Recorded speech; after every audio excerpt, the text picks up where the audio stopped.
I was born in Brooklyn. It was a city for all people, and I believe in all the people. I do not just believe in the privileged. And although I guess my family was privileged, I did not trade on that.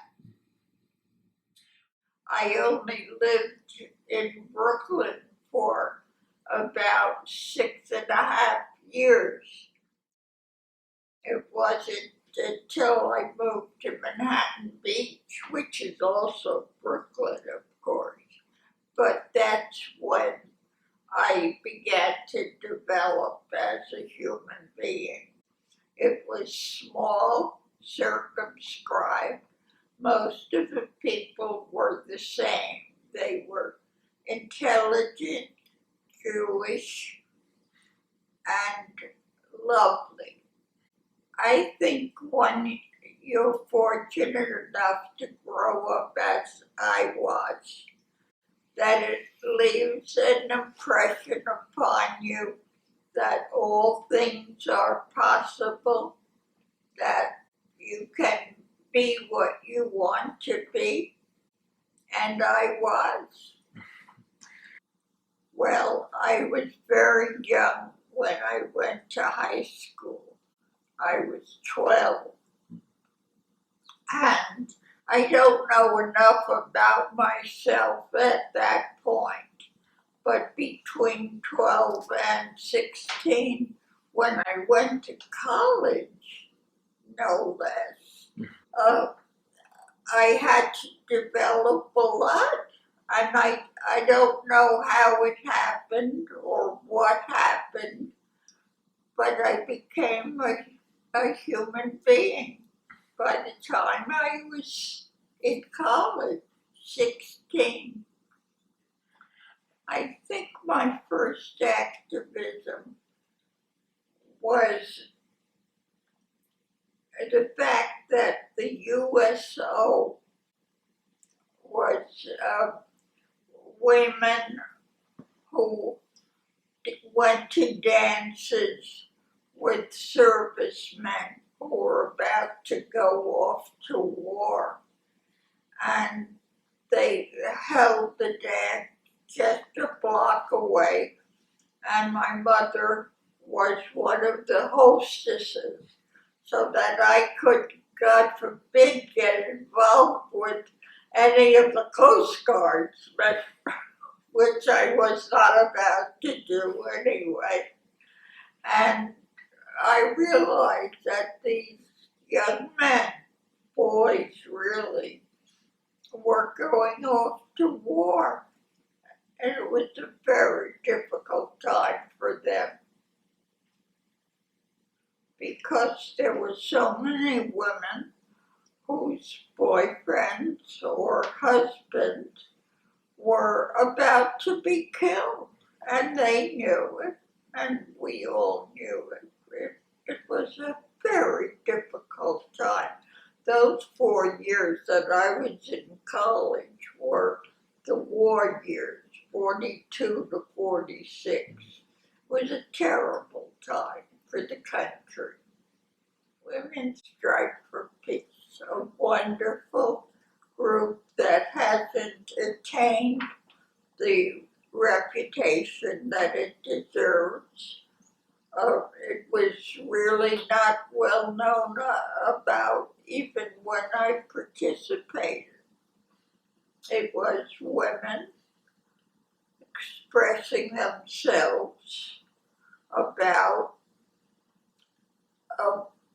the fact that the Russians and Americans were bomb testing in the atmosphere, and strontium-90 was a fallout of that testing, which was deadly, and whether our leaders knew it or not, and I would suspect that they knew, they didn't give a damn. in the parlance. Not such nice words, but it seems to be unfortunately true that they didn't care that children were drinking milk with strontium 90 in it, and that was the fallout of bomb testing in the atmosphere. And our protests, I don't know how much good they did, but I suspect some modicum of good because it was carried in the newspapers. I met some wonderful women whom I never would have met if I hadn't been part of Women's Strike. It was a different band of women. I knew quite a few by this time, but that was from my Jewish connection from the American Jewish Congress and from the general public. But these were outspoken women who had honed their skills in a different way from mine. And that was very important to see how many strands can be woven together to make a difference. That's what's important, not just having your name in the paper, making a difference. After I had worked very hard and had gone all over the country speaking on the issues, the Soviet Jews' plight had become a forefront of the American Jewish scene.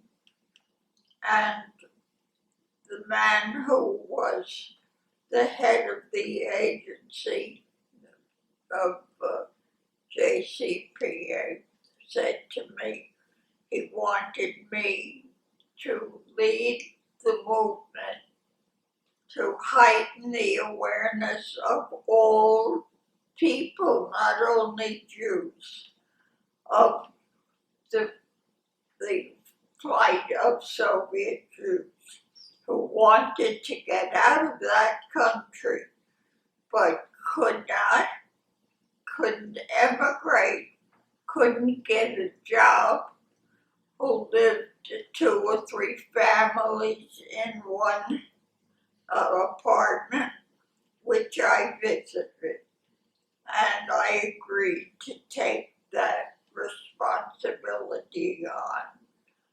And I spoke all over the country and in Europe to rouse women and also the men, and to teach them the terrible deprivations that their brothers and sisters in the Soviet Union were living under.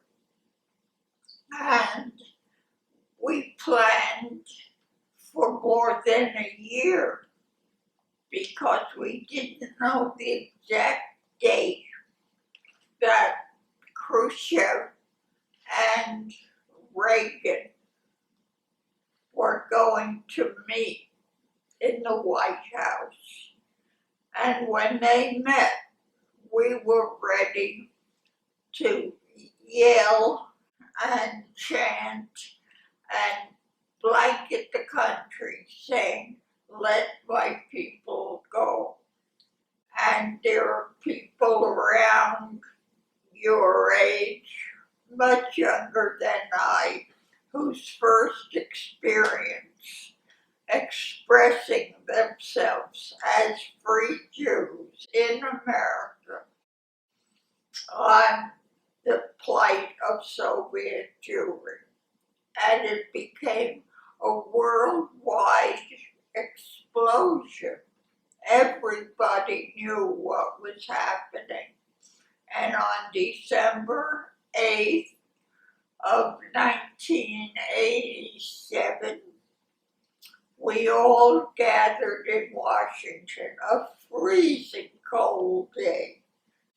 Freezing, but so happy, jubilant, because we had hundreds of thousands, if not millions, of people expressing ourselves all over the world.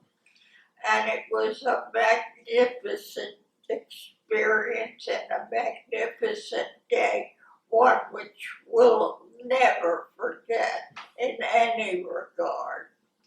And I do believe, without taking too much credit, it wasn't we, but it was the whole country saying out loud, "Let my people go." And they're in Israel now, and they're right here in this country. I grew up, as I've said many times, in Manhattan Beach, adjacent to Brighton Beach. Brighton Beach today has more Soviet Jews than when I went to the Soviet Union and met them.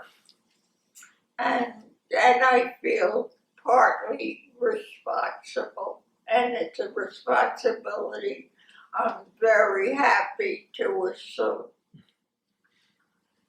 At the same time, as I was trying to lead the women politically, I wanted to emphasize to them the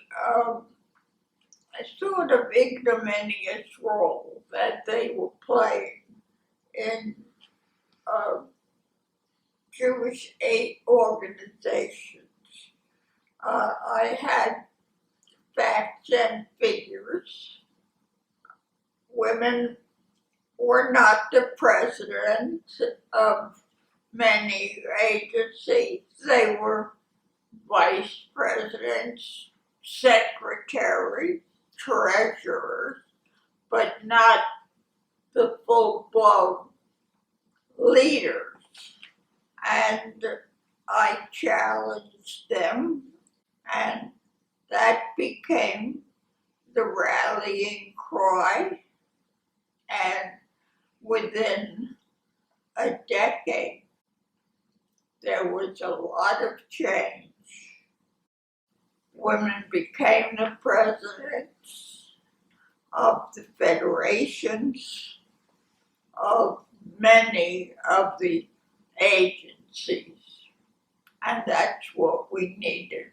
To my amazement, Judaism is at the bottom or the top of the inspiration that I have had, because everything that's good, everything that Judaism preaches is part of what I think I'm expressing in my every statement, belief, and action. And I'm so happy that it has eventuated thusly, because when I began, I don't think I realized it. I love being Jewish.